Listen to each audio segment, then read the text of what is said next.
Now let's get straight to the point. Under President Trump, we had a secure border, and now we have a wide open border with millions crossing into our country.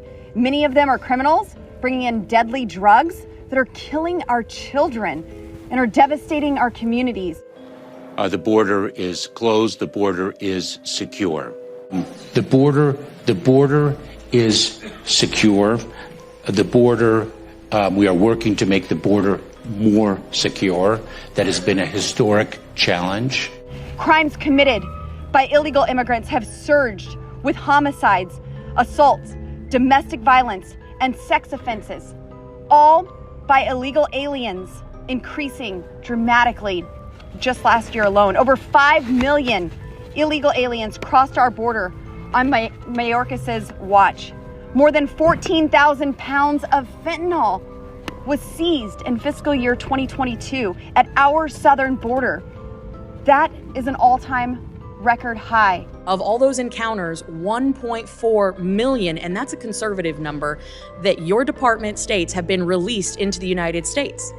So I know you guys have done this really fun renaming, rebranding thing, calling it enforcement removal proceedings. But today, in fiscal year 22, you have now released over 1.4 million illegals into the United States. And my question to you now is, can you guarantee that none of those people have criminal records? This enforcement work is not fun, Congresswoman. This is a noble profession in which people risk their lives to conduct it, and you know that very well. All the righteous indignation. Here we go. You're gonna let them go. Come to America illegally. There's no wall to stop you. We won't deport you. You won't have to stay in Mexico while we check you out, and you'll get released to wherever you want to go. We'll put you on a bus. We'll put you on a plane. Now, you may have to fly in the middle of the night because we don't want the American taxpayers who are paying for this.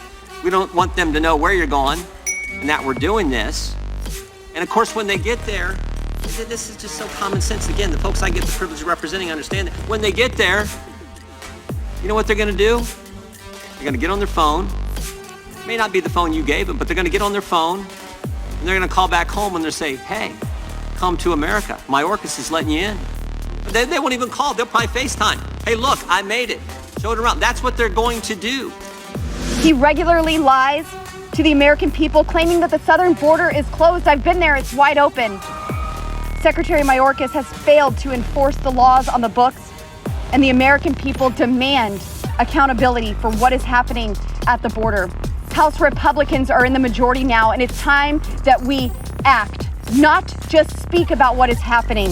And the impeachment of Mayorkas is the appropriate place to start. Who knows that you have more people coming in than ever and you're removing fewer people than ever, and it's because you have no plan and because it's on purpose. See, I don't buy the theory that you don't know how to do this. I think you're actually a highly competent dude. But the reality is your plan is to bring these people in and to send the message to the smugglers and the criminals that they will never have to leave. That's why your workforce turns their back on you. And you have tools that you could use to deport these people. You have facial recognition. You have flights going all over the country, dropping people off. And I think we ought to use the best tools in the country to find these folks, round them up like they were at the Capitol on January 6th, and deport every last one of them. Security. Why is he intentionally doing this to our nation?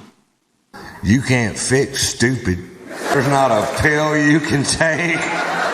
There's not a class you can go to. Stupid is forever. President Biden today addressing the crisis for the first time.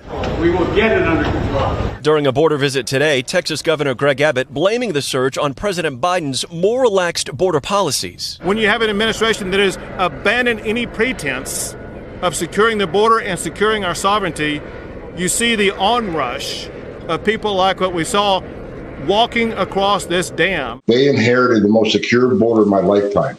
President Trump created the most secure border of my lifetime, a 35-year low illegal immigration down to 85%. They took it, and the President Biden intentionally unsecured the border. So they got no one to blame but themselves. They want to secure the border, dust off the Trump plans, do what we did, and you secure the border. That in fact you hold the record as Secretary of Homeland Security for the most encounters and subsequent releases into the United States in history. Your own former boss, Secretary Jay Johnson, said that 1,000 a day is considered a crisis. Today, we're counting 7,000 a day. The facts and figures make the point for me. So is the border secure based on your feelings or facts?